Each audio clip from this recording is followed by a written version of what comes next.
প্রধান উপদেষ্টা অধ্যাপক মোহাম্মদ ইউনূসকে সম্মানসূচক ডক্টরেট ডিগ্রি প্রদান করেছে মালয়েশিয়ার কেবাংসাং ইউনিভার্সিটি। আজ ১৩ই আগস্ট সকালে কেবাংসাং ইউনিভার্সিটি ক্যাম্পাসে আয়োজিত অনুষ্ঠানে এ ডিগ্রি প্রদান করা হয়। বিশ্ববিদ্যালয়টির শিক্ষার্থীদের উদ্দেশ্যে স্মারক বক্তব্যে প্রধান উপদেষ্টা অধ্যাপক ইউনূস বলেন, ২০২৪ সালের জুলাই আগস্টে যুব নেতৃত্বে গণ অভ্যুত্থান বাংলাদেশের ভবিষ্যতের আশাকে নতুন অর্থ দিয়েছে।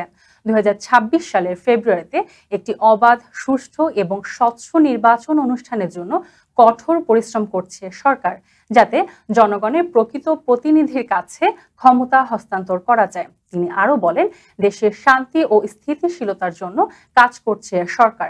এ সময় সংস্কার ও নতুন বাংলাদেশ গঠনই অন্তর্বর্তী সরকারের মূল লক্ষ্য বলে জানান প্রধান উপদেষ্টা।